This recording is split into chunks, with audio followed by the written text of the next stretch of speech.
Welcome back to Around the Block Volleyball. Week 1 of both the men's and the women's VNL have finished up, and Team USA definitely put us in for a roller coaster of emotions. So today we're going to be grading every single men and women's player that traveled with Team USA for Week 1 in Canada. So first off, let's start with the women's team. This is the one where we went in person, we watched all these games, we posted some clips on our socials that I'm sure some of you guys loved, and yeah, they went 3-1. 4 matches this week. The one loss was to Canada in a sweep, which was tough, but overall, not bad for the U.S. Yeah, it was really awesome to be able to see the women's team play in person.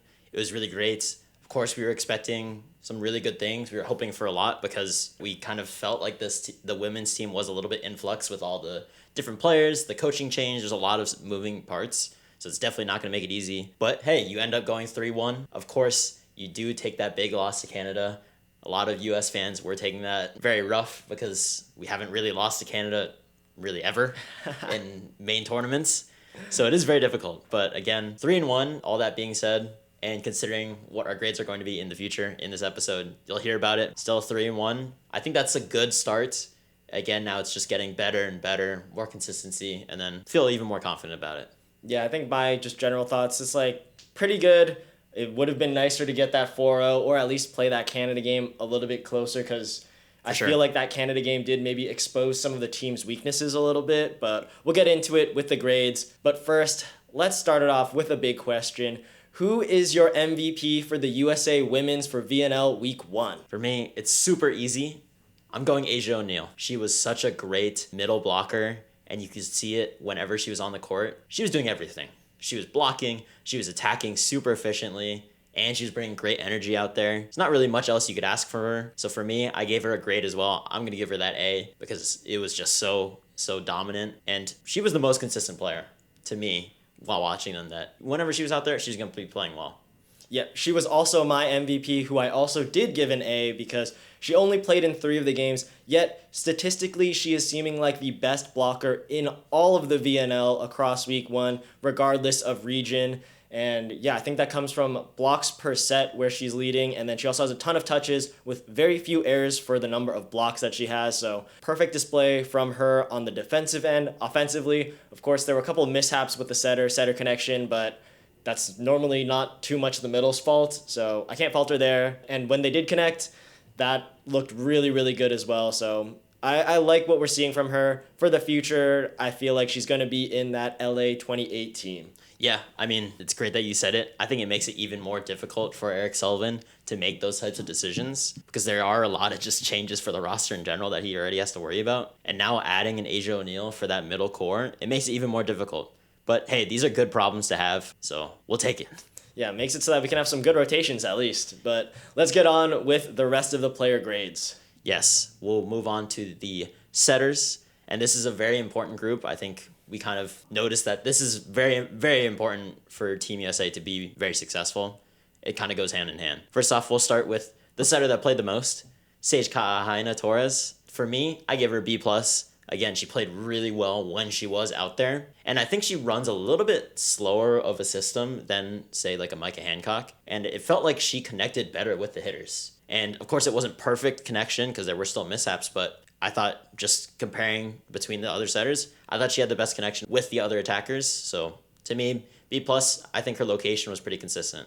Yeah, I ended up giving her a B. So, pretty similar. I think that she did have those couple of awkward misconnections, but I think all 3 setters had a couple of those throughout the week anyways. For sure. Is its own problem. And then I think for me, the expectations that I had for her were a little bit lower, but I think just comparing her to setters from other countries, it left a lot to be asked for, and you're going to see this in my other setter grades where all of them had to get lowered a little bit because I saw some great setting from other countries, and I think one of the biggest things is that out-of-system setting where it feels like, at least for the setters, when they still set out-of-system, it can get a little wonky with the location and the pace, and the connection is not quite there, which hopefully will be solved as we go through the VNL. But right now, this week, I had to give her a B. Yeah, I think that was a lot of the plays that you saw happen for Team USA that you weren't able to get a terminal swing or even just, a real aggressive swing compared to a lot of the other teams that we just saw in person where, it's comparing it to tough teams, but like even Germany, Canada, especially Japan, those were teams that were great at a system that were getting really good swings, and you kind of felt the difference when watching a Team USA where I think we were struggling to really connect and find a really good options out of a system. So I think that's definitely something that the setters as a group and honestly the whole team can do better at. And I think that could really help. Let's move on to the next setter. It is Micah Hancock. To me, I gave her a C+. Again, I kind of alluded to it earlier. I think the setting connection just wasn't as good as it was for Sage. And it's not by a huge margin, but I think it was noticeable for me. And it is a little disappointing knowing that she is a former Olympian and she has been in the system for the women's program for a little bit now. Of course, it's a different coach. I think that definitely plays a part into it. But hey, she still had some really good moments. We saw her swing on one of the balls. It was really cool to see that. And then she was also serving really well. Really great serves. Float serve was really immaculate. And then topspin serving, I'm going to advocate for it even more. I need to see her serve topspin when it makes sense, right? When maybe she is a serving sub if she isn't the setter already. I think that could be a great option. Get some real good pressure from the service line. So C+ for me, because I think the setting wasn't as great as I was expecting. Yeah, I am very similar. I gave her a B-, where I agree. I don't think the connection that she had with any of the hitters was perfect, which is understandable, but she also didn't get a long enough leash to like smooth out those problems. So we only really saw the bad, so can't really give her too good of a grade. For sure, the only thing that like bumped her up for me was the serving, like you mentioned. I think she's probably the best float server on the team, and then she's also the best topspin server on the team. Yeah. So generally, just the best server on the team, and she even came into serve sub a little bit. I think that's just something where I'm like, we need to have her on the team always just as a serving option. Yeah, I mean, it could really be important, and we'll get into it when we're talking about like a week 2 roster. But I mean, that is a role that she could carve out for herself because I mean, she is still a setter as well, so yeah, it's not a bad backup to have, or even like a utility player that you can have her do whatever you need her. And then the last setter is going to be Rachel Fairbanks. We didn't really see her play that much. It's all but a few points. For me, I think that just warrants a C. I'm not going to say it's really good or bad, because when she was in, she did fine. She didn't, perform outstandingly well, and it's not like she made the team look a lot worse or anything like that either. So to me, it's a C, because I'm not going to grade her poorly, and that's just not fair. Yeah, I also gave her a C, and I'm grading her a little bit poorly, where when we did see her in,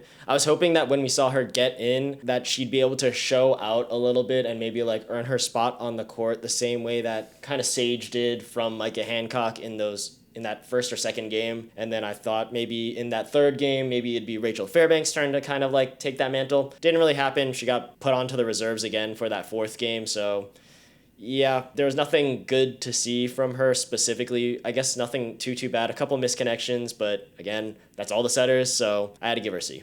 Yeah, and it kind of brings it to a little bit of a question to me of, who really is that next setter up? And it's really hard to say. I think Sage has performed pretty well, especially for this week, but we really have to see more from the setter group. And it's not Jordan Poulter, right? I mean, you kind of expect her to do well. Of course, we need to see it as well. We can't just take that for granted, but the setting position is so important. We're really hoping to be able to see more out of this group or from someone else that maybe we haven't seen yet. Yeah. So I'm not sure who it's really going to be when it comes to the end of it, but there's still a lot of questions for this group. Yeah, I think with Jordan Poulter, it is really just those injuries that keep hampering her that it's tough. And for all of the setters that we've seen so far, it feels like none of them are particularly like world class the way that we saw some of the other setters for these other countries. So it is a little bit of a worrying thing for the US here. This is probably the position that I'm like, maybe not the most worried about, but one of the more worrying positions that we have. Yeah, and I mean, and all that being said, and I brought it up first, but they still performed solidly. Like Sage still quite well for week 1, so it's not a huge problem, but I'm just trying to look ahead to past LA 28, right? Because that's kind of what this is also for. Because, of course, yes, you need to have that Olympic roster for LA 28, but I think you kind of have to look forward as well, try and find those younger setters that you're going to push with and continue in the program, that it makes sense. And I'm not sure if we're really there yet. We kind of just keep seeing who's going to do well or not, I guess. Yeah, I think my problem really was just that they looked good, but not great, and that's kind of what you need to compete for like medals at the Olympics, I guess. Sure. So I think we could play well at these international competitions, but when really going for those medals, like the U.S. high standard is, silver and gold. Yeah, that's just a tough reality. All right, and then we'll move on to the next group of players. We're going to the outsides here, and the one that played pretty sure the most, or if not the second most. Simone Lee Vonk. Yes, we're pronouncing that right now. We found out she's married to a German man. Shout outs to her. But she played amazing. To me, this is a B. It's the only reason that it is a B is because of that Canada game at the end there. I do kind of have to deduct a little bit just because, I mean, we kind of saw it. They were targeting her. They were getting after it when she was serve receiving and she was passing. Worked. Yes, and it worked. And then you kind of saw that it became difficult for her to stay consistent in those moments. I mean, it's very tough moments. Not saying that, that's really a bad thing. It just happens. But hey, when we're trying to grade you and she did do really well all the other times, to me, that's something that I deducted from. I was similar in that sense where the negatives were the passing, but for me, the positives were that her attacking far exceeded my expectations. I gave her a B plus just because she felt like the super reliable hitter that we could go to in a lot of different situations, which wasn't exactly the role that I expected from her coming in. Best overall attacker for week 1 for the women's?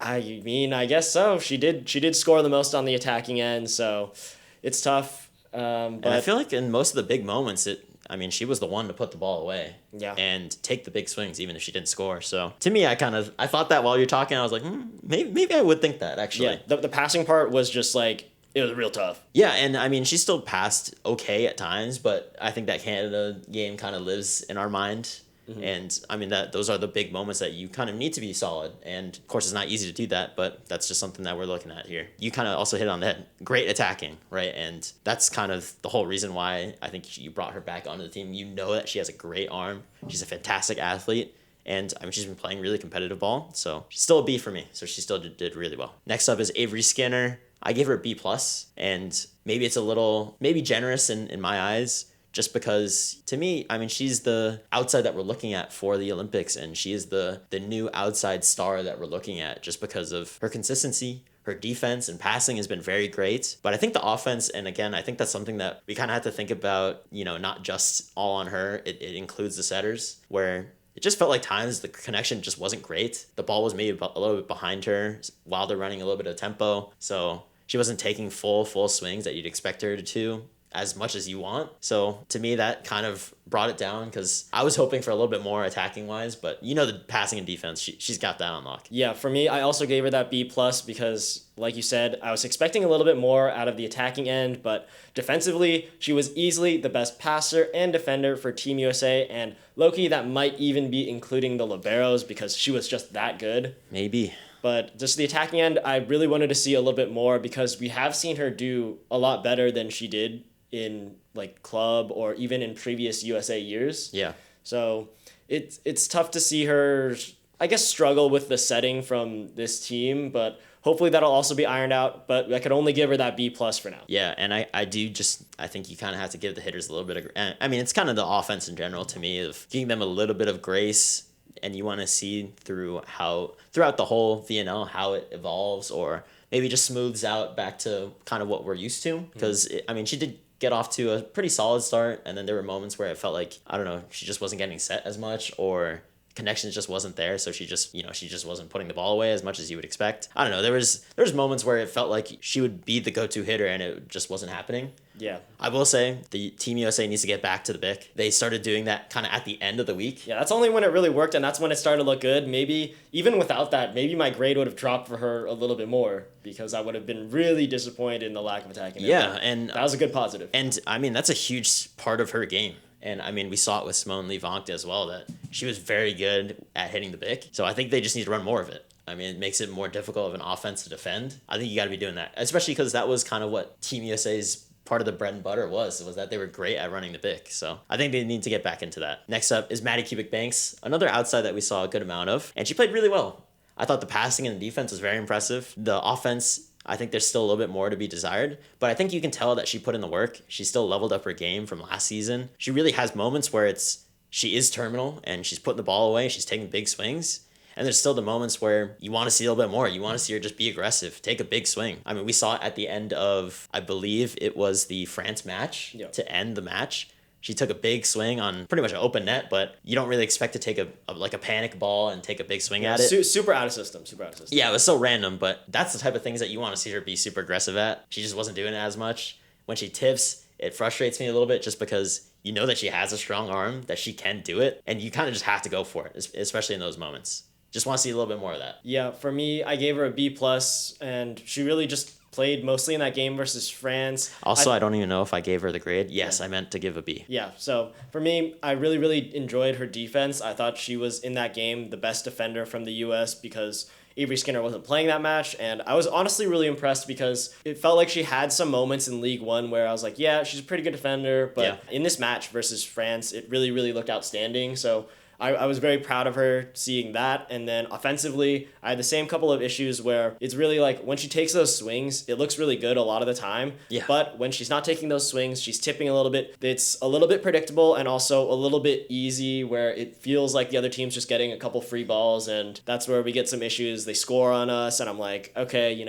we can't have like a couple points in a row, a couple runs where we're tipping, giving them something where they get a good run against us. Yeah. Especially when we play against teams that are better than this, because honestly, this was a little bit of an easier week for the U.S. Mm-hmm. So moving forward, I want to see a little bit more, but defensively, I have to give her all that credit. That's a B plus. Yeah, and I think making that huge jump into the international level of play, and it's not just League One, right? And you're playing at the VNL. This really is like the best players in the world that you're playing against. So you really do have to bring your A game. And I think she's evolved. She's gotten a lot better. So maybe there's still more that she can improve on. And hopefully she does do that because, I mean, the defense is there. I think if she just keeps improving the offensive part, it's going to be pretty good. Yeah, it doesn't even feel like too much of a skill thing for her offensively. It's just more like the mentality, IQ type. Yeah, definitely some just consistency. Yep. And then the last outside is going to be Logan Eggleston. I gave her a B minus. I think we just really didn't see a lot of her. So to me, it's not really fair to grade her very tough because when she did go in, especially at the end of the week, she was actually a serving sub.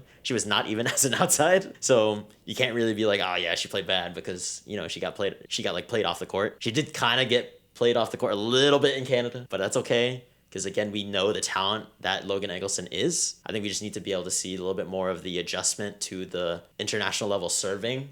Because I think the passing was very good when we saw it in League One. I think just being able to make that transition over to national team level, then she's going to be up there. Because the offense is not something that you really worry about for Logan Eggleston. Well, for me, I was a lot harsher because she was one of my favorite players, one of my favorite prospects going into this VNL Week 1. I gave her a C minus, so definitely a lot harsher, but that's more because I feel like in that Canada game, she kind of did get played off the court. Yeah, almost. B minus for me, by the way. Yeah, she did get played off the court pretty much where she was getting served at and she was getting aced. A lot of balls were like almost unsalvageable, and especially with the US's out of system setting, it was like free balls or like rolls going back over where it was just way too easy. And even offensively, it just wasn't as good as I was hoping for. And she never really got to touch the court again, so I kind of just left with a not particularly good taste in my mouth. And just seeing from League One, the high expectations that I had being like the best outside hitter, coming into this VNL, I expected a lot, was pretty much just let down because I expected so much out of her. I had to give her the C minus. Yeah, and it's tough to grade her, especially if we're just going off Week 1, which we are. So again, we're not saying that she's going to be a B minus for the whole VNL.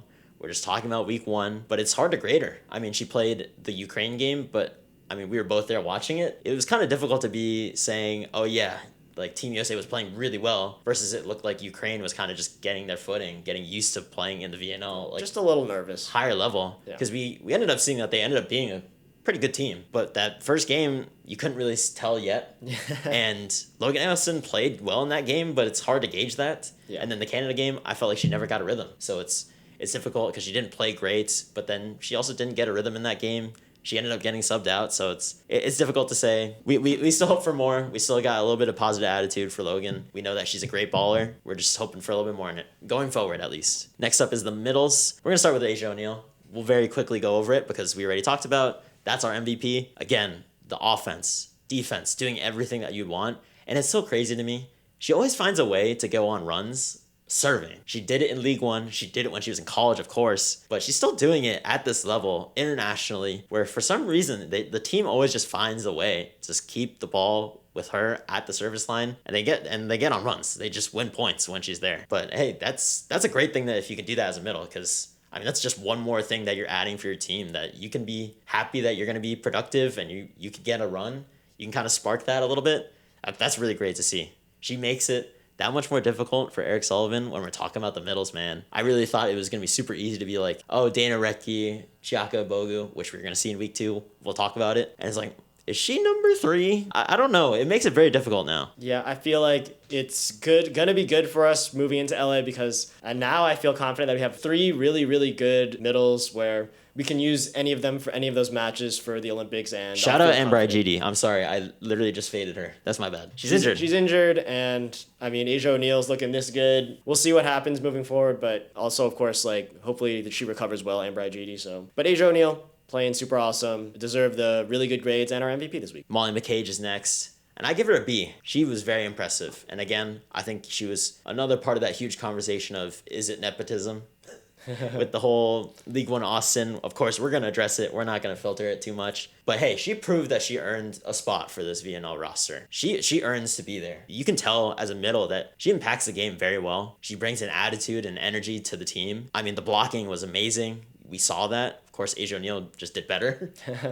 But also offensively, you've seen that she's leveled up. From League One, from the first year that she was there to the second year, and then now doing it and translating it into national team level. It's pretty impressive for me. I was also very impressed. I did give her that B+ because I didn't have too high of expectations for her going into this VNL. I didn't know how much she was going to play in general, but she played really, really well when she did. She got some really good blocks, some really clutch blocks and kills. So a lot of props for her there. I do think she was also a really good comfort middle probably for Sage to set to, which sure was probably something important just to get that solid connection in. But yep, well played from her, B+. We'll move it on to Sammy Francis. Again, it's kind of another player that just didn't really play that much. So to me, she played well when she was playing against France. But again, that was kind of one match out of the 4. But she played really well when she was in. You kind of could tell that she has that physicality to her. She is so tall. She has a great arm. She can block pretty solid. I think there's still a little bit more to be desired, just consistently being there on the double block, especially to the pin. But again, she was playing against a pretty good France team at the time where their outsides were swinging really well, and they kind of got really hot, but we kind of noticed that France wasn't that great later on. Yeah. But she was pretty impressive. Again, she is still really young, so there's a lot to really look forward to for her. C+ for me, good upside, but again, just didn't really see her that much. I gave her that B- because I really enjoyed her attacking and her offensive game, but on the blocking end, like you kind of mentioned, she's a little bit of a liability, can't close out every single block. She kind of looked overwhelmed a little bit by the French team, which isn't exactly the highest tier team. So I would be worried moving forward if she was playing against these top teams. She's not playing next week, but I think that's just my only concern for her. My only issue was just that blocking. I'm sure that'll come with time though. Yeah, but all that being said, I was actually very surprised. I mean, this is her first time being at the VNL, and it looked really good. Yep. I mean, I would kind of expect, especially from a middle perspective, that you look a little bit like a fish out of water. She didn't really look like that. I was a little kind of bit impressed. On the blocking end. A little bit, but honestly, to me, it was impressive seeing you're playing in a tight game. You are going 5, and she's still doing kind of what she does. It didn't look like she got too flustered, so that's at least good. I mean, maybe that's that Stanford coaching, you know? And the last middle is Anna Hall. I gave her a B-. Again, I thought the attacking was pretty solid, but you know that she's a really good blocker. She's super athletic. And again, she just had a baby not that long ago. It's insane that she's that fast. She's that quick. She jumps that well, and she just had a kid. So, man, I mean, it's just impressive to see what she's able to do. I think she's another middle that makes it kind of difficult, and I mean, it helps that she pushes the top middles to be, hey, you can't just coast and just think that you have a roster spot locked up, because she is going to do well. She's going to compete against you, and she does bring some fire as well. Yeah, I gave her that B-. I think she played solid but not great, where I think she basically just got away with being super athletic while also kind of not having the best connection with either of the 2 setters she played with. Right. Where I think she was jumping, the set wasn't really there. She was able to do some crazy stuff with the ball behind her, down to the side, whatever, and just made it work. Didn't score like that, but was able to make the best out of all the situations she was in. Blocking wise, I think maybe she didn't get any crazy stuff blocks, too many of them, but She was there for a lot of touches, which I think it's also impressive in its own way. She was closing the blocks pretty well, but I think she probably just got outshone by some of the other middles that played. Yeah, and to be honest, while you're talking about it, I kind of thought maybe she fell a little bit more victim than the others as a middle about the connection with the center, which I mean, Hey, it's a Texas setting to a Texas middle, so maybe there's a little bit of connection there. But Anna Hall, I mean, like you said, she kind of made do with what she could. But yeah, the connection wasn't all that great. Again, that is also set on the setters as well, so I guess you can't say it's completely on her. The right side is going to be Jordan Thompson. For me, it's a B. And to me, I still think that's a little generous, just knowing that she is the captain of this team right now. And you expect a lot from her. To me, she's kind of in that tier right below the top of the world right sides. I'm going to be honest, I don't think she's in that tier. I mean, maybe at like Tokyo at her prime, you really thought that because she was still very young at that moment. And I mean, she just shown out and helped USA win gold. So to me, that made sense at the time. But now she's kind of, to me, fallen down a little bit into that tier right below top of the world. And it didn't really feel like that when we were watching her. There are moments where it felt really good, but then you also felt that she actually faded away in a match. And you would not expect that from supposedly your captain for the team. And attacking wise, it wasn't always there. The blocking, I thought she did fine. It wasn't super impressive either. She was there to set the block and whatever. Not super dominant on either end to me. So B. Yeah, I gave her a C. I was a lot harsher about this, where I have the same expectation where I do think she's supposed to be one of the best right sides in the world. Maybe not as good as the very, very top tier, but she is right in that next level. And during this week of VNL, she really didn't look like it. She wasn't the go-to player that you kind of want on the right side. And yeah, that's kind of the expectation going in when she's also the captain here. She's one of the most experienced players on the roster that's continuously playing. And it also still didn't feel like that, where she has all that experience. I don't know if it really felt like she was sharing that experience with the team, getting the team to lock in, especially during, that Canada match. And she couldn't be the player to kind of bring us out of the mud, put the backpack on, be like, don't worry, guys, we're all struggling right now. I'll show you guys how it's done. Let me get some kills right here. Let me get us back in the game. That's kind of the expectation I have for her. We didn't get that. I'd give her the C. And then we'll go on to Stephanie Samity. I'm gonna give her a B plus, and I'm gonna transition very quickly over to this because I feel like Jordan Thompson would have gotten a different grade had Stephanie Samity not played really well. And to me, that B plus was very well earned. And I think another thing to talk about is the connection with the right sides for the whole week just wasn't that great. There were times where it was underset or it was too tight, or I mean, you could even see it was a little bit off at times, but mainly it was too inside or too tight to the net. And you would hope a little bit more adjustment from Jordan Thompson, and then it didn't really happen. But then you saw Stephanie Samity make some of those sets look pretty good at times, where she was super aggressive to get into the court, and she was taking big rips on inside sets, like dying into the court. And I was like, oh, I mean, I don't know if Jordan Thompson would have made that same exact play. And that, to me, that kind of gave her the edge of a B plus to a B, where, I mean, she really showed out. And, there's talk about her going to play in the US and people thinking, oh, is she, what is her goals? Is she not trying to, make a run on Team USA or whatever?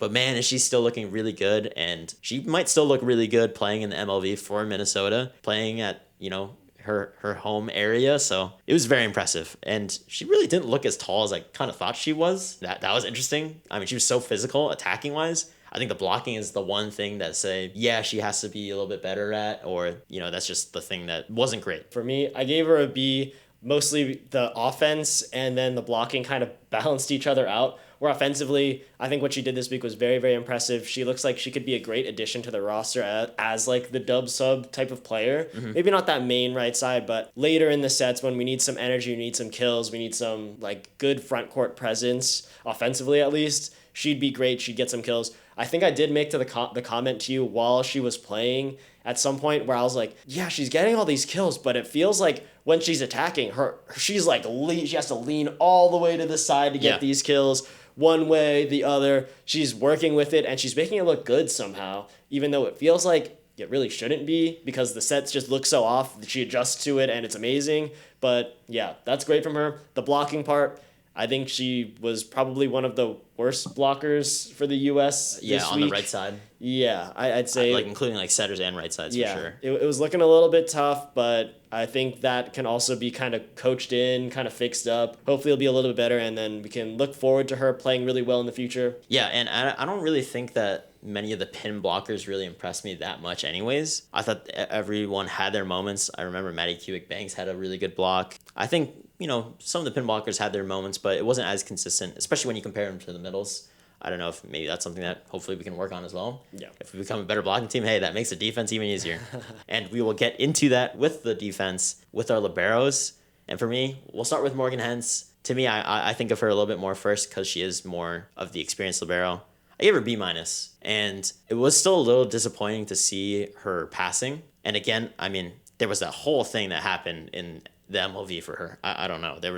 I don't know. That was insane about the whole asking out of Omaha or whatever happened there. Yeah. Didn't look great. And then as soon as she got to Grand Rapids, she looked good, very good again. And then it was kind of awkward to kind of expect, like, what type of Morgan Hens are we getting for this VNL coming off of a weird season like that? Again, defense was pretty good. She was making a lot of plays. I do think that it felt like she was scrambling sometimes, but she was making the plays when it needed to be made. I mean, we know that she's a big playmaker, so she's going to make it happen. I think the passing is just something it's just unsure about. I don't know if she can ever, well, I don't know. I won't say ever, but, can she consistently pass very well? That part, I feel like we still haven't seen yet. Yeah, for me, I was a little bit more harsh because there were some really, really amazing liberos that we saw this week, especially in person, and seeing these USA liberos in comparison made me want to grade a little bit more harshly. I gave her a C- because I think the best point for her in terms of US liberos would be that she's playing some great defense. She's digging a lot of good balls. She's picking up a lot of good stuff.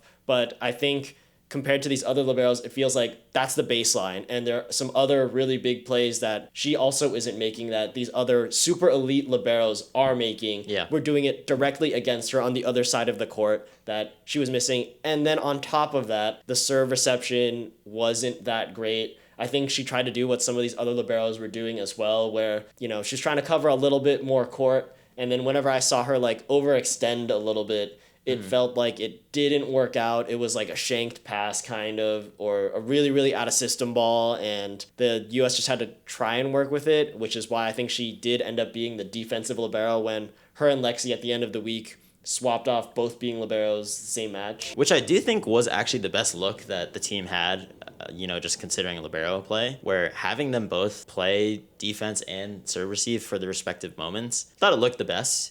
I think it makes it a little bit easier to not know that, or to know that you don't have to do everything on the court. You're just expected to do your job and you focus on that. And then if you make plays in the other way, then it works out. It's just a positive at that point. So maybe that's something that we look forward to going forward, especially, we'll get into it. No Elena Scott for the VNL. That's going to be sad. So maybe that is a groove that they're going to get into. We'll get right into Lexi Rodriguez as the other libero. We were already talking about it. To me, it's also a B-. I thought there were moments that the serve receive did look very good. I mean, it's Lexi Rodriguez. You kind of expect that. And then there's still moments where I think you still need to see her adapt a little bit better to the international level of play, because it is very difficult, right? These serves are a lot harder than she's probably used to, where, I mean, she was passing absolute dimes. Even in League One, she was passing really well. But again, to me, it was the defense that really showed up. And I was kind of hoping for better plays out of her defensively, because I was kind of assuming that she was going to pass well, which she did. Yeah. But then I forgot which game it was exactly, but I think it was the Canada game where there were times where I felt, oh yeah, this is like her time to shine, and she's gonna make this play, and it just passed her. I think it felt like the hits were just a little too fast, that she didn't get there in time, or she didn't make the read correctly. When you kind of know that Lexi Rodriguez is gonna make that type of play, and it's difficult to do that when you're playing against the best in the world. So I think there's still a little bit more adjustment period for that. So me, B-. It was the same level of harsh that I was with Morgan Hens, also giving Lexi that C-. I think for me, I agree where her serve receive was definitely better, but on the defensive end, I do think it almost looked like she was just out of her depth, where I feel like she was in the correct position for some of the balls, where she just wasn't able to pick them up because they were a little bit too fast, maybe like not in the perfect position for her to pick up, maybe like a little bit overhead, a little bit to the side, where some of these other elite liberos, maybe even Morgan Hens, could have also like gotten it up pretty well. Yeah. But Lexi wasn't quite able to do the same thing. So that's just my only problem. I'm hoping that those types of improvements can come. Maybe she was used to more the League One attacking, and hopefully this level of exposure will help improve things, because I think the serve reception is a little bit more important to me and a little bit harder to correct, while the defense is something that can be worked on a little bit easier, and hopefully that'll start to pick up as the weeks go on. Yeah, and I think this ties into, and we'll just start getting into more of overall team play. I think there is something to be done about the overall defense. I think the blocking was good at moment. I mean, we had a lot of stuff blocks, but I think there are also times where it was either a stuff block or no touch, and then they're getting a kill on us. Yeah. Versus, I mean, of course, comparing them to one of the best defensive teams in the world, Japan, right? And we'll talk about it at the end of the episode, but Japan had moments of just getting a touch just enough on the block that it made it easier for a defender to get a good up, or just making that type of play. And of course, there's like a France that does really just house you and just block you really well. And like Germany does the same thing. I don't think we really have an identity defensively where we're able to do something consistently and we can hang our hat on that. I just don't think we're there yet. Of course, I'm hoping so. I mean, the middles were doing really well blocking wise. Hopefully that carries over and the defense can start to pick up a little bit more. Yeah, I think right now our defensive identity is hope it goes to Avery Skinner in the back row, and hopefully she can put it up. So or get a stuff block. Yeah, or get a stuff block from one of the middles, basically. So it's a tough road for us right now on the defensive end. But now I think maybe we can just talk about week 2. We know the roster changes. We know what's announced. Not too much is changing. Just Anna Hall and Sammy Francis are out in the middle, and they're being replaced by Chiaka Ogbogu and Dana Retke. And then for the setters, we have Jordan Poulter coming back in with Rachel Fairbanks staying at home. So I think we're just going to see a leveled up U.S. team here. Yeah. I mean, the middles, we got our super high level elite middles out there. I'm super excited to see them. I think hopefully that'll solve maybe some of our blocking problems where maybe the pins won't have to worry too much about like, oh, do I need to cover a little bit more back into the court because of my middles? Now they'll have some of the best middles in the world with them. They can go, okay, let me just like set up my own block. Hopefully that'll be good.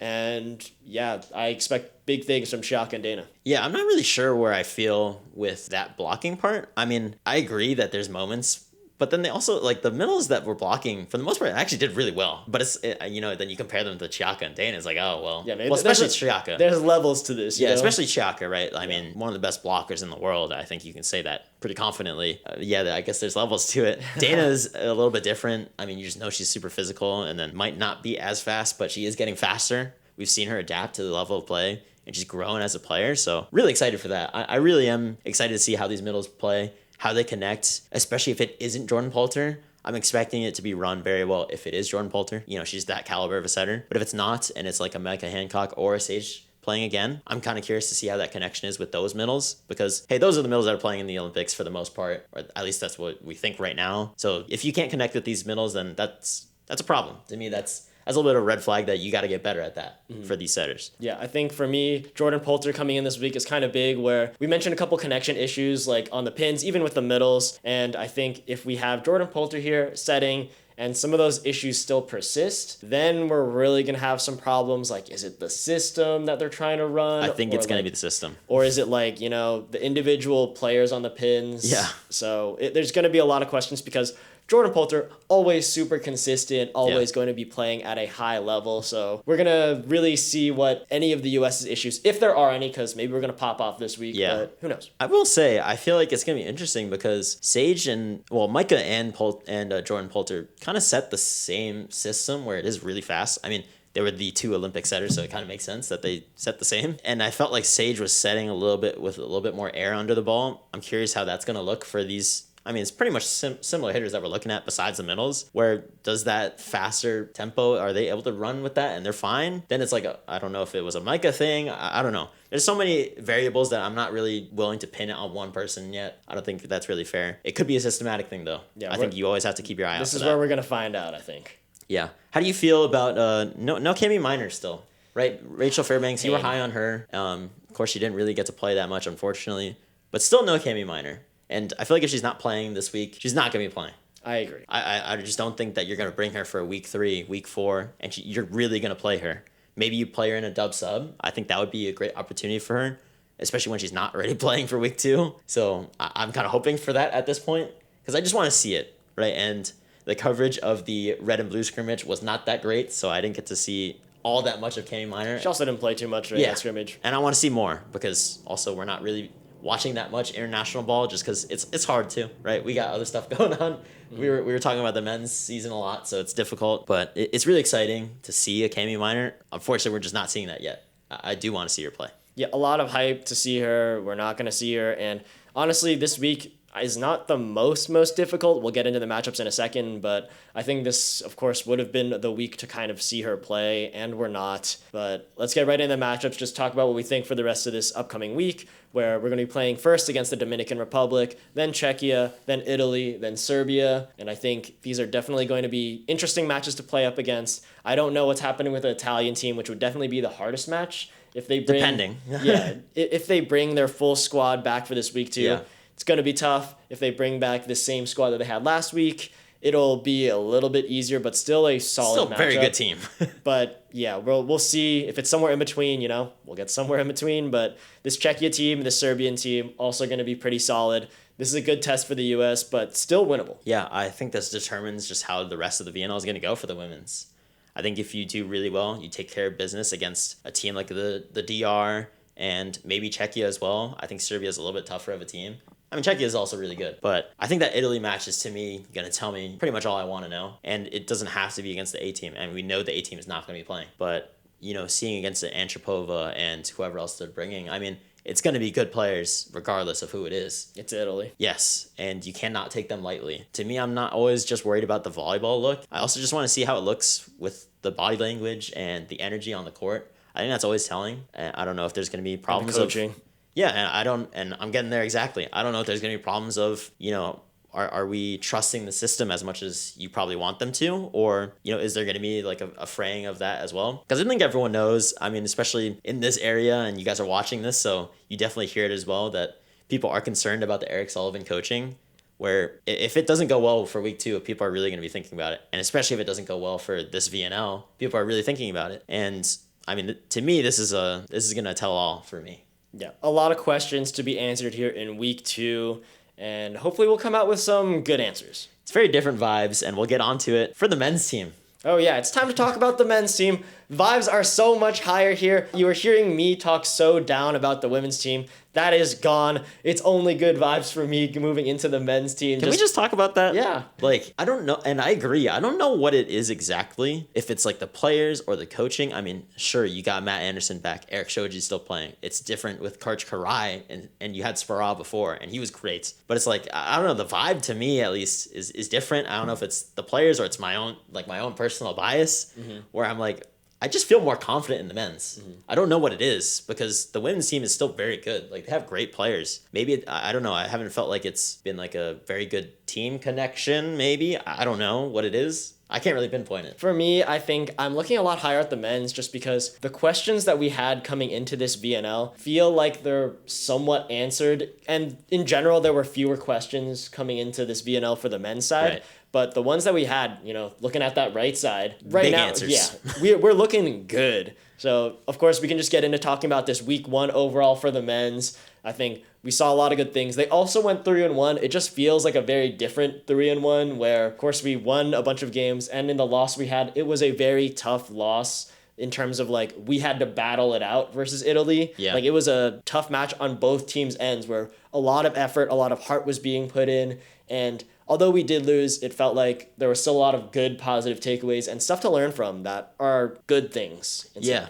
And I think another thing you can take away from it is that we were able to pull off a reverse sweep. I think that's something that you can be very confident about, where, again, it's not really like poking at the women's team, but for the men's, right, going down 0-2, and then you do have to make roster changes, and Karch being willing to do that. But I really like that he was giving them a longer leash to play with, where, hey, I'm not going to just take you out because you're making some mistakes. I'm going to let you play through it a little bit, especially because it was some of the younger players. Seeing Andrew Rowan still get to play a good amount, especially during that match. And then, hey, it's not working. Let's bring in the big guns. Micah, get back in there. And it worked out. It was really great to see that they were able to pull off a reverse sweep like that. That's great. So there's some really good things to talk about here. Let's go on to that MVP. Yeah. So who was your MVP for the USA men's team in week 1 of the VNL? To me, it was super easy. It's Jake Haynes, man. Easy. Big questions about Matt Anderson going to the outside. Everyone saw that drop and it's like, oh my God, what's going on? But if you've been tapped in for however many seasons now of his club seasons, he's been playing outside. So it's not a huge change. But I think, of course, when you're talking about the USA team, it is a change. And it is a significant one where he's not just going to be the guy that you're giving every single out-of-system ball to, or being like, all right, Matt, go kill it. Just high ball, go kill it. And we're changing that now. It's a change of the guard. And to me, I thought it was going to be a Gabby Garcia. No, man, it is Jake Haynes right now. I mean, of course, we have to see how the other guys do, but Jake Haynes has snatched that chain instantly, where he's like, I am here. Respect me now that I am back to Team USA on this national team. I can make it happen. And he delivered on 3 different matches. He made it happen. He was so aggressive. And I mean, hey, big 7-footer. He's still playing a little bit of defense out there. I'm like, hey, that's pretty good. But scoring, I mean, I was so impressed. He was doing everything. That's what he's out there for. Yeah, and he was doing everything that you needed. Yeah, for me, for grades, I gave him that A+ because he was so amazing. He was so outstanding. He answered the questions, the scary questions that we had, honestly, going into this week, where we were like, okay, I don't really know what's going to happen on the right side. Who's going to be taking all the swings? Will it be just Matt Anderson again from the outside?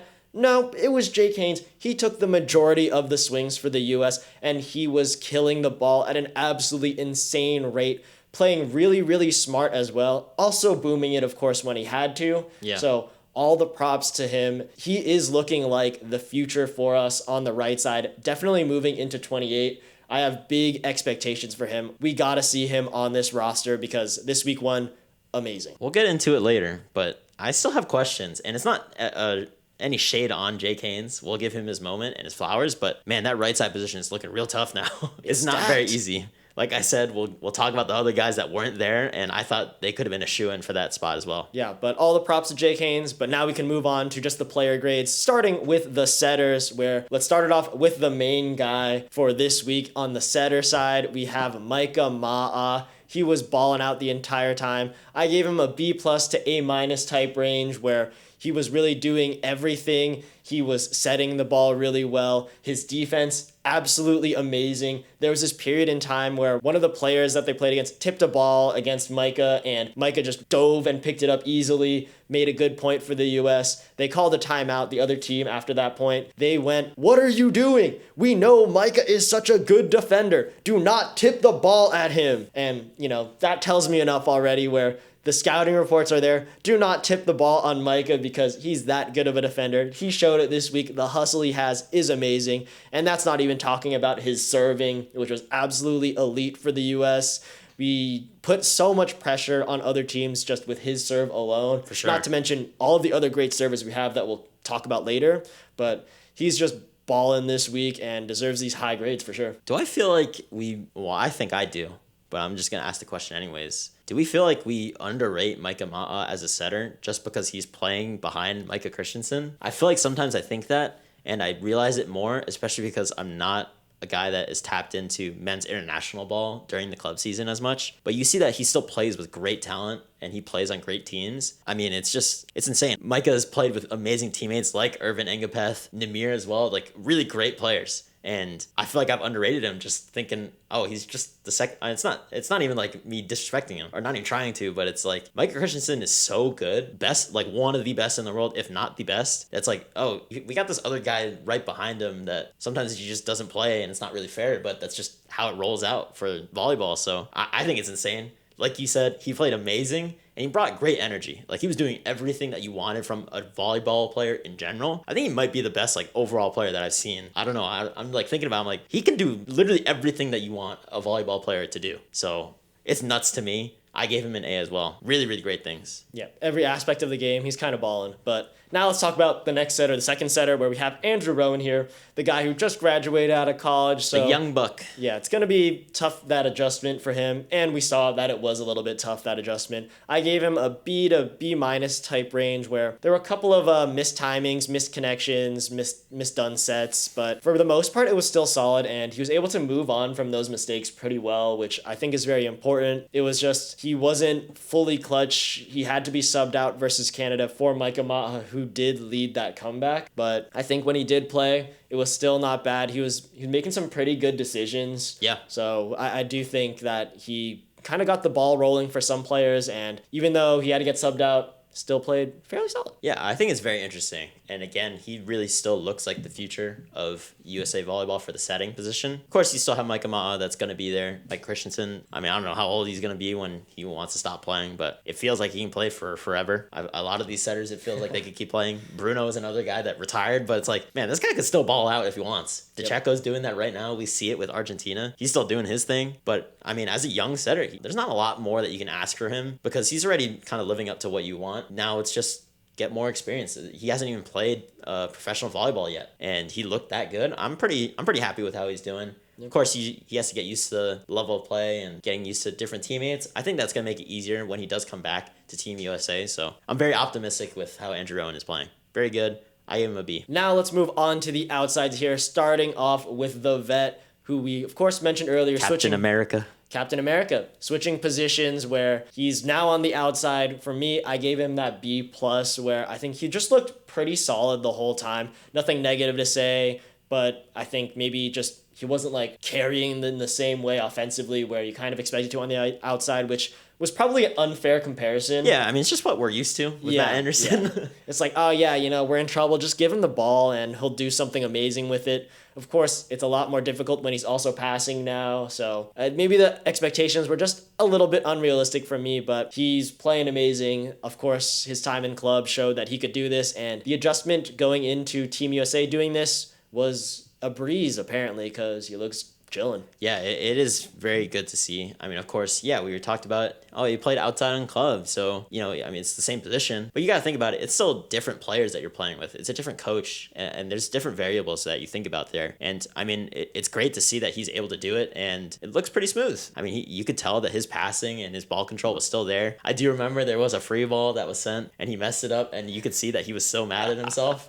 I was like, oh, damn. I didn't expect that either because I'm like, it's freaking Captain America. Like, he's not going to make mistakes like that. But, it happens. It happens to everyone. But Matt Anderson was very, very good. I think the offense still looked really good. I think in system, you can tell that he's still going to be able to put the ball away very well. And it's great that you don't have to rely on him to take the garbage out, as per se, for a right side that's just, you give him the ball high and he can put the ball away. And he doesn't have to do that anymore. It makes it easier for him. I think definitely the volume is going to be a little bit lower than he's used to, but I think that's a good thing. It'll help him be more efficient, and that could make him even more deadly, right? He's not going to be that guy that you're going to key in now. He can kind of fade in between the other players, and then he's just going to be hitting super efficient. You look up, and it's like, oh, he's hitting 50%, dropping 15, 20 kills. It's like, oh, well, damn. I think this is also a good way for him to extend his career with Team USA, where he doesn't have to have all that stress of jumping and swinging at 1,000,000 balls per set. So I love it. I appreciate him for this. So yeah, let's move on to the next player. We have Jordan Ewart here, who came in later in the week, played super, super well. We were worried about him a little bit coming into the week, where we were like, oh no, with the rule change, he was like a god at tipping and pushing the ball last year. He's so good at it. I was like, part of the reason why they got to ban this is because of Jordan Ewart. He's too good at this. It's too free. But I gave him a B+ regardless, where I was super impressed with just how he's still able to swing and kill the ball, even without any of the pushing or tipping tactics that we kind of knew him for prior to this. Yeah, and you could still see all the really great things of him as a player. That ball control is going to be amazing. He's still doing all that, and he's such a gritty player, and he's so smart. Shout out that Stanford education. I'm sure he's a genius. But, I mean, he's so great on the court. He's such a steady player that, again, I'm so confused on what is going to happen with the men's side for the outside position. There's so many great options, even for just this VNL, not even talking about LA28. It starts to get real messy to me because a guy like Jordan Ewart is still putting his hat in of, I'm just that good. You still got to think about me. I'm still producing at a really high level. I can pass the ball really well. And the rule change did not affect me as much as we thought. Yeah, as much as we were worried about it, it meant nothing apparently, but yeah, I was also super surprised about how clutch he was in a couple of these matches, where he just came in, did a couple of great things in super clutch moments, and I respect him for that. I think that makes him like a key piece, maybe even if he's just coming off the bench moving forward. He's someone that I would love to have on the U.S. roster. Yes, B for me, by the way. And now we can move on to Ethan Champlin, who kind of fills into a similar role where, he's a little bit more of that passing, defending player, but still swings really, really hard as you need to at the highest level. For me, I gave him a B+ because the way that he's just able to fearlessly attack the ball is something that you don't see in a lot of players, where he's just super out of system. He'll be 15 feet off the net. He'll jump up and he'll take a rip at the ball no matter what. And of course, sometimes it won't work, but honestly, a lot of the times it kind of does work. Yeah, I mean, that kind of was highlighted, I believe it was the first match against Turkey, where it was a great Eric Shoji dig and a Micah Ma'a set out of system, and it was like over his shoulder, and he hits it like this way down the line, like on a cutty. I'm like, I don't feel like you're supposed to be scoring on that and win the set. But he still did it. And especially, let's just talk about it. He is not 6'3" like the USA lists him at. I mean, it feels like he isn't. I mean, of course, I'm not gonna know, and I can't talk because I'm short. But like, it looks like he is not that tall on the court, and he makes it happen. And to me, that's just even more praise. It's so impressive that like a guy that I feel like is not the tallest guy, he's still a very physical player. He jumps really well, but of course he affects the game in all different ways. Great defender, really good passing, and then he just swings so savvy and he swings so aggressively that, I mean, he's tooling the block all the time, and he's not even doing it with the wipes and the power tips and everything like that. He's still making it happen just with big swings. I'm like, this guy's insane. Yep. Another player I would love to have on the team still moving forward. I think he has to be. Yeah. Even though with all these other guys, I feel like he has to be. Yeah, it's tough when we keep saying this about every single player, but I know. Let's move on to the last outside here. We have Cooper Robinson, who played really well in last year's VNL. This week so far, didn't get too much playing time, so... I think he came in as a blocking sub one time. Yeah. Also, like, just came in for every now and then, like, end of set, like, just to sub someone in for a couple points. Didn't take too many swings. Didn't really do all too much. I gave him a C because I was hoping that we'd see more of him. So nothing really much to base it off of. And yeah, I just wanted to see a little bit more. Yeah, I think it's fair. I'm in around that same range, C+, just because, I mean, yeah, it's kind of hard for him to get a rhythm, especially as an outside. And you kind of know I feel like he's more of a little bit of a streaky player, that if he gets going, he's going to be very, very good. But, you know, if he doesn't get the ball a lot, it's going to be hard for him to just set him a ball and he's going to kill it right away. And you expect him to do that. Versus a guy that, like, oh, he might miss the first one, but you keep feeding him the ball, he's going to score eventually, and he's going to get hot. And it's kind of hard to do that when you are more of like a subbed in outside, and I don't think he's probably used to that role anyways. I mean, we saw it when he was playing in Japan, that he was a go-to hitter for that team, and he was one of the best scorers, so I do not worry about his offensive game. I think there's still a little bit that you want to see passing-wise, especially when you compare him to the other guys on the outside right now, and we're not even talking about like a TJ, especially when he does come back. These guys are great passers. Not that Cooper's bad, but comparatively, it's difficult. It's a difficult way to try and compete against those guys. Tough competition, and just to note again, we didn't really see any of that so far, this VNL. Exactly. Any of those criticisms, so we don't know where he is fully status-wise. But now let's move on to the middles here. We have a good squad. We're starting it off with Jeff Jendrick, who was kind of just the anchor, the solid middle that we needed, the solid middle presence that we needed this week one. I gave him a B+ because he was kind of just really solid at everything, really good at everything. Not super, super outstanding, not bad in any aspect. He was just got good looks when he was attacking, whenever he was given the ball, and then blocking-wise, he just made sure to get there, made sure to press, got a couple of good blocks, solid like couple of blocks in the middle as well, which were very important for us. So I gave him that B+. He met my expectations and exceeded them just a little bit. Yeah, and I mean, he's a great veteran to have, and it's kind of weird to say that. I feel like it feels like he's still really young, but then you look up and he's like, oh, he's been there for a while too. Like he is a vet for this Team USA, and he's been an Olympian before. And I mean, he is great. I gave him a B+ as well, right? I think the overall game of being able to block very consistently and then still scoring very, very well. And again, we were talking about Asia O'Neal. He's another guy that he just gets on runs when he's serving, even though he's a middle. But like, you know, he's a middle, he's serving a float serve, he's gonna get that serve in a very high percentage, and he's gonna play good defense as a middle. So it's great to see him kind of be a do it all type of player. I feel like he's also one that you see, he's always on top of things, especially like blocking coverage or just hitter coverage, being able to like dig a ball that's hit off the block, and he's doing all the little things that you want from a middle that is kind of like that volleyball savviness that you need to be able to make those types of plays, and I feel like he's always there doing those types of things. But now we can move on to the other solid returning middle blocker where we have Taylor Averill here. I gave him a B. I thought he was a pretty good attacker when given the opportunity. Not too many for him, but good when it was happening. And then for blocking, I thought he was getting beat a little bit more than some of our other players. So I had to kind of knock him down a little bit there, gave him that B instead. And yeah, I'm just hoping for the blocking to come back a little bit stronger moving forward.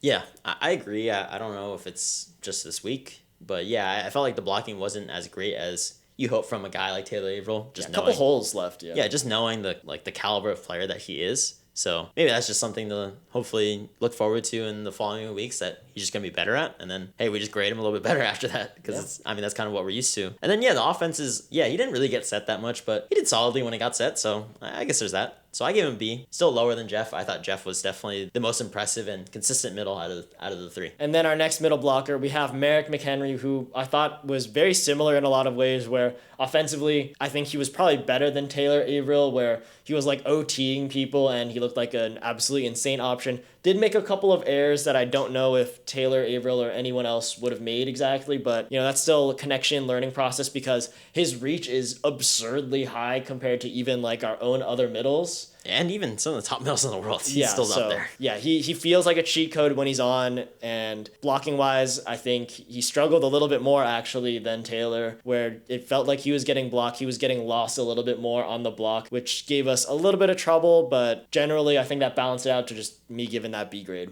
Yeah, I agree. I think the offense was better than Taylor's, but the blocking wasn't as great, and it kind of evens out again to another B for me. So they kind of graded out the same. But man, Merrick McHenry has such great potential, and he's already like a really good player. But he's still really young to think about it. It's like 2 years of pro play, maybe. It's like something like that, and it's like I think it might be 3 or 4. Yeah. Yeah, it's not a lot, right? We're talking about he still hasn't been playing that long for pro career, and he's still looking very good. And I feel like, especially for these middles, I feel like they end up looking their best when you get to like 29, 30, and he still has a little bit of time to go, I would assume. And he's looking really good right now. And he's so physical. Again, he jumps so high that it's like if his blocking comes around to just as good as these other guys, and maybe we just see that with better games. He's up there as you would want him to be a starting middle. And it's already very difficult with these three guys already competing. It's like, I don't know which one you want to put in versus the other. And like, is there situational moments that you want the other? It's very difficult, but Merrick gets a B for me. Yeah, the potential is through the roof, though. Yes. You already see the offense where he's OTing over other middles. It's like, that's not fair. Yep. But now we can just quickly talk about the last middle who didn't get any playing time. DNP, coach's decision. Mike Marshman, gave him a C. Hopefully we get to see him moving forward, but it's all good, Yeah, I think it's just a C as well. You haven't really seen him yet. But now we can move on to the super stacked position, the one that has us super excited, super stoked for this week. We have the right sides. Let's kick it off with Jake Haynes, our MVP. We gave him that A+. He was looking like Matt Anderson in his prime, killing the ball in a lot of different smart spots. He was the garbage man, I guess, like you mentioned earlier, where any weird sets, any off balls, just set it to the right side. Jake Haynes will take a swing at it anyways, and, a lot of the times, good things were happening. I'm so hyped that he's playing so well. This is so cool. Yeah, the leading scorer for Team USA, he did it consistently. It's great to see. And honestly, what surprised me the most was the ability to hit the D-ball at such a high efficiency rate. Like, it felt like every time he was getting set for a D-ball, even if it was like out of system and everyone in the gym knew that it was going to him, he was still scoring. And to me, that's where it gets insane. Versus sometimes he's like front row and in system and he might get blocked. But he was scoring every which way possible. Again, playing some good defense. And then, he's 7 foot. He's going to block the ball pretty solidly too. So there's that as well. And then speaking of 7-footers, the other right side on the roster,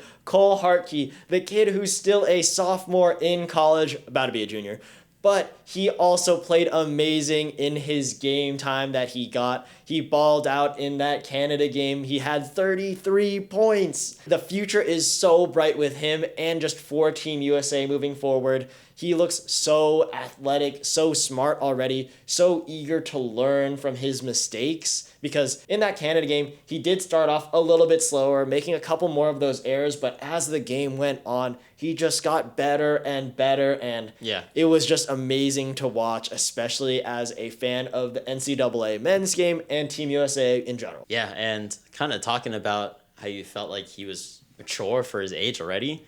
I mean, he was doing that even in the post-game interview, right? He just dropped 30 on him, and he decided to say, oh yeah, it's the coaches that were telling me, where to figure out where my shots were, especially when I was, not doing great to start off the match. He even thanked the Ottawa crowd for being gracious to them when they were literally booing Team USA on everything. And he's still like, oh yeah, thank you Ottawa for having us here. You guys are great hosts. And he's still saying all that after getting booed. It's like, I mean, of course you kind of have to say that, but like the delivery and stuff like that, I feel like that matters. And I love the way that he plays the game. He still has fun out there. It's really funny when it's like he gets his first gun, like the tongue is out. He's doing his thing. He's having fun. But I think that's when he plays his best. When he plays loose like that and he plays aggressive and he's not afraid of the moment. That's the type of stuff that is a future right side that you want for Team USA. And I mean, I feel like I was the one that was sleeping on him. This guy's really going to be National Player of the Year next year. Like, he's the front runner to me. Of course, there's like a Sean Kelly, who's also on this Team USA. Didn't play this week, but I mean, just these young talent that are just so great. He's doing that against world-class players. Yeah. It's kind of nuts. That's going to be a junior, like rising junior, by the way. Yep, he is definitely the favorite for National Player of the Year, I think, moving forward in these next 2 years that he has in college. Can't fault that. But now we can move on to the last position. We have the Liberos. And of course, to kick it off, we have the main Libero for the USA GOAT Libero. We have Eric Shoji. For me, I gave him that B+ or A- type area where he's always solid. He's always leading the team. He always brings the energy. Yeah. He's one of the best liberos in the world. Of course, we're playing against good teams here. He did get cooked every now and then, but I think that happens to every player. Yeah. Yeah. In the men's game, it's impossible to not get cooked a little bit. So I did give him that B+, A- instead. Yeah, I agree. Same thing. Give him an A. Because it's freaking Eric Shoji, man. And he's still doing his thing. It's not like he's really lost a step in any type of, aspect for a libero that you'd want. He's still doing everything that you'd want. Out of system, he's doing everything. We even saw the man serve. I don't even know the last time. I don't even know if he knew the last time he served in a game. I think he said it was during high school for him. Which makes sense, because every other time he's not allowed to serve. And he still did it. It's like, what is going on? It was pretty good. It was a good serve, and then he got a dig right after it. I'm like, man, Karch, you're cooking up something, bro. Mm-hmm. Chill, man. Chill. It's just week 1, dude. Use all those new subs we got. It's lit. Yeah, it was looking good, but again, it's Eric Shoji. He's playing like Eric Shoji, so you give him an A, because it's Eric Shoji. And then we have our other libero here. We have Mason Briggs, who came in for that Canada game. And to me, I thought he did really, really well. Of course, there's still things to be worked on. Not quite Eric Shoji. I guess it's more like when you have Eric Shoji as the comparison, it's tough to live up to. Yeah. But yeah, I gave him that B+, and he played as libero in that Canada game. He also came in as a serve sub himself. But versus that Canada game, a lot of really great things. Canada challenged him a lot, just him specifically, I think, especially like as a defender, even on serve receive. And I think, of course, he got beat a few times, like we mentioned, who doesn't? But for the most part, he lived up to those challenges. He stepped it up, and he fought back. Yeah, I think that's all you kind of want from a younger player. And of course, he's been playing pro for, I think, 2 years now, 3 years. But it's kind of the same thing. Like, you just ask for the best that you can give. And then if it doesn't work out, hey, that happens. But how do you respond? And I think he was also one of those guys that responded really well as a sort of younger player on the team. He was doing his thing. And of course, it's difficult to say in comparison to Eric Shoji. It's like, oh yeah, he's not Eric Shoji, but it's like, dude, that's one of the best liberos in the world. So it's fine if he's not him right now, right? Who's to say that he can't do it in the future? But I think the future is still bright. He's still played really well. I think he's looking more comfortable out there as well with these teammates, and you're kind of not caught up in the moment anymore because he's been playing pro a little bit. He's probably 24 or something like that now, and he looks more comfortable. He's more confident in himself, and you kind of see it on the court. He just feels like he's just playing ball, and he's just doing what he needs to do, getting the job done. That's a B for me. Yep, love it. Love what we saw from him. But I think that'll do it for our player grades for this week. Now we can talk about maybe some potential changes that'll be going into the roster for week 2 for the men's. That has not been announced, so there is some speculation coming from us about what we might see.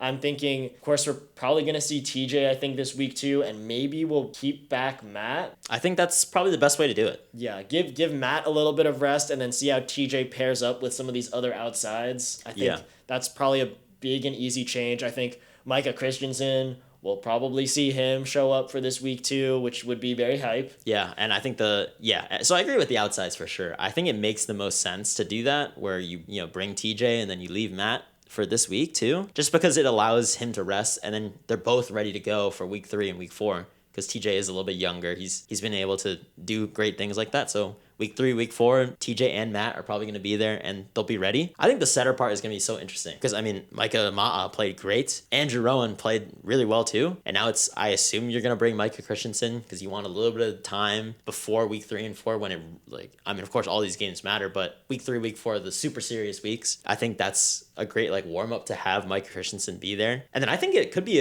interesting to say, you know, do you just bring Micah Ma'a as well? Just because he's such a great utility player. Or do you bring a really young guy like Andrew Rowan again and maybe let him play a little bit more, and then Micah Christensen can always just come in? Or do you go even younger, bring in Tread, man? Oh, yeah. National champion, dude. I'm off that high of Hawaii as well. I mean, let the man play. He's been looking really great. Even blocking sub this man because he's 7 foot too, so you could do whatever you want with him. You can let him just play front row and it could work out because, I mean, he's still a very good setter. I think that's going to be interesting. I think the middles is also a position that I'm unsure about because it feels like these are the... keep a lot of it the same. Yeah, it feels like these are the main 3 guys, but you have a Matt Carnegie that's also out there. I mean, even the outsides we didn't talk about it. Like, there's a bunch of other dudes that you would want to see play, but it feels like these are supposed to be the main guys. Mm-hmm. We just don't know how much the other people are going to be playing. I'm sure they're going to get their little moments because it makes sense. They're not really bad. Like Jacob Pastor is a guy that you want to see him out there because he has an insane arm. He can hit the pick insanely well. Like there's a bunch of guys like that. I'm not even naming all of them that I feel like are getting left off right now, but they could all slot in perfectly and do really well too. Yeah. Pastor, shout out to him playing Libero during that Stars and Stripes match a little bit. That was kind of fun to see. But yeah, I think those are probably like the biggest changes. I guess maybe you could say Mason Briggs, Kyle D'Agostino maybe could swap out. Yeah. But again, to me, that's not like the biggest deal because we have Eric Shoji for all the games that are like super important. Yeah, and I think it's great we left it for last. The right side is the most curious position here. Oh, yeah. Right? Jake Haynes and Cole Harkey both had great moments for this week in general. So it's like, do you want to keep these guys there or do you bring the other two? Because the other two are also experienced, right? We just saw Gabby Garcia play and he looked really good. Cal Ensing has been on the national team. It feels like he's been there for 15 years. Whoa, maybe not that long. No. Let's not try and date him like that. Right, but like he's been great for so long and you know his level of play is going to be there. And I'm not really sure where you go here because of the high of Jake Haynes and Cole Harkey that maybe you want to stick it out and let them play again and see if they can replicate it. Or do you go with the grizzled guys of Gabby Garcia? You saw what he was able to do. World champs, VNL last year. It's a lot of big decisions. Yeah, I think it might be Jake Haynes and Gabby Garcia this week, unless they want to rest Jake Haynes, in which case it'd just be Gabby Garcia and Cole Harkey, I think, or maybe both swap out. Who knows how they want to rest and like manage each of the players. Yeah. So it's tough to tell and how they want to see people, but I'm excited to see what happens. We'll be back to talk about it when it does happen. Yeah, it's interesting. It reminds me, I mean, I guess this is just Karch's way, but he always finds a way to have such a deep team that like it feels like he could play whoever you want and you feel confident about it. I'm like, man, he looks good still with whoever he wants to play. And now we can just talk about the future matchups we have for week 2. We're starting it off against Cuba, then we play against Iran, then we have the day off, then we're against Japan, and then Serbia. So some pretty interesting matches. Nothing I think to take too easy. I mean, for this Cuba team, you never know because... Yeah. It's hard to say. They are struggling right now, but they still have good caliber players for sure. They're the type of team where it's like they could just randomly turn it on and they look insanely good. Yeah, for sure. Yeah, and then sometimes they're just off, which was maybe that first week, but we'll see. Iran's also really good team. Japan playing really well. They're bringing all their guys already, so it's going to be tough. And Serbia... also always a really good team. Yeah, I think it's always going to be interesting to see just how they respond as a group. But hey, man, it's hard to not have confidence in this team at this point. Being able to make that reverse sweep happen. Of course, you lose in 5 against Italy, but again, it is Italy. So there's a lot to be said about just that for week 1. So I feel definitely confident about week 2 that, I mean, we're going to be looking really good. Yeah. This USA men's team, I've been all smiles for like this whole segment. We just got good things going for us. I'm excited to see what we have in week 2. Now we can move on to the end of the episode where we did go and see the 6 teams in Quebec City. We saw the US, Canada, Japan, Ukraine, France, and Germany. And of course, we watched a whole bunch of other VNL games online. Just if there's any thoughts that you have about anything that happened in week 1 of the VNL, you can share them now. Yeah, I mean, it was very awesome. It was very, very great to be in Quebec City. It was really fun. Even though we don't speak French, I was like, a lot of people speak English too, so you can definitely get by. The environment was really awesome in the stadium. People were, of course, very nice, but then they were getting into it when the games mattered, so it was really electric. Definitely in our section, it was very fun. A lot of people were getting real loud. They were getting animated about it. They were super invested. But man, I'm so impressed by this Japan team. This Japan team For the women. for the women's. It just blows my mind how they're so good and they're not that tall and they're able to make it happen. Their service pressure is amazing. Defense, of course, you know what it is. But the offense, it's insane. Like Wada has one of the craziest arms I've seen for the women's that I've seen in person. I'm like, it doesn't make sense because I swear she's like 5'10", and she's taking huge rips at the ball, and then they're like tooling the block. I swear to God, it's like 75% of the time, and it works like every time. And then they get blocked once, and they do it again. So I don't know. I was super impressed by Japan. Definitely have a fan in me. Honestly, they might be even a little bit shorter because Yeah. we're both not that tall, and I'm pretty sure because we were on floor seats. Yeah.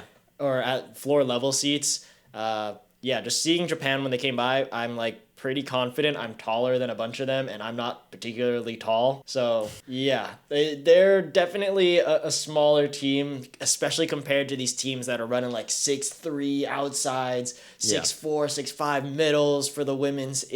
It's crazy to see them go up against all these tall players and just continuously score. Of course, that makes it super fun for them to like be watched by everyone. And yeah, that's why they're probably one of the most popular teams. Yes. Just talking one last thing about the atmosphere for this Quebec City. Yeah, I talked about it. You got it. The atmosphere is so great. Of course, early on during the weekdays, a lot less people because you had to take like the Wednesday, Thursday off. Right. But when we got to Friday, Saturday, Sunday, it was absolutely packed. It was so loud for every single game. Yeah, not just Canada. Yeah, it felt like everyone came to all these matches. They picked a favorite regardless if they were related to Canada in any way. Or even the US, when it wasn't either of those teams, there were still insane fans like for each side. The crowd was going crazy every time. I loved being part of the atmosphere. For that last match of week 1 that we went to, it was Canada versus Japan. The camera did catch me cheering for Canada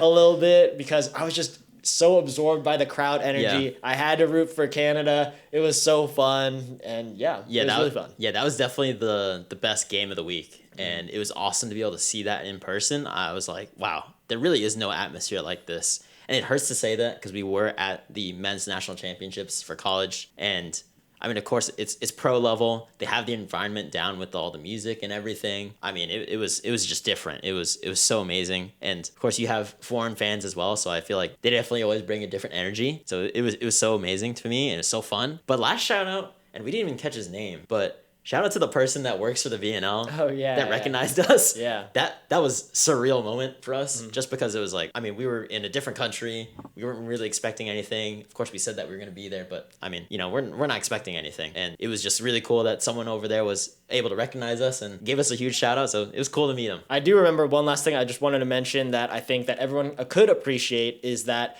Ukraine did play their first week of VNL and they won their first match. Yes. That was super emotional for them. They were crying after the match. It was really amazing to watch. We got to talk to Josh Nekoba, of course. Yes, shout out to Josh. Yeah, everyone knows him, but we got to talk to him a little bit about it. We all three of us acknowledged how amazing and emotional it was to see it, and how proud we are of the Ukrainian people for everything. I mean, they were like a really good volleyball team.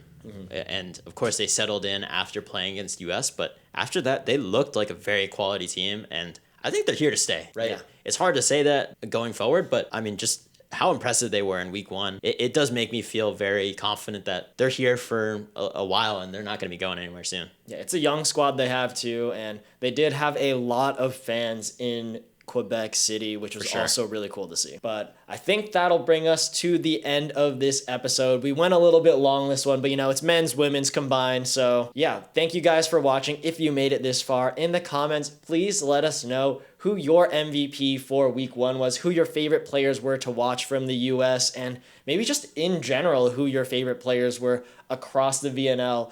any team, any country, just let us know in the comments because we're trying to make sure we catch all the other games as well, and we want to see who you guys' favorite players are. Exactly, and I think that means that you guys got to let us know who else do you want us to cover. And that goes for the women's and the men's. We're going to be hitting the content every time. We're going to always try and talk about it. We're going to talk about the U.S. for sure, but we're very open to talk about these other teams if you guys want us to. So, let us know. We're definitely down to watch other teams a little bit more in depth. But for now, thank you guys for watching, and we'll see you guys next time. Peace.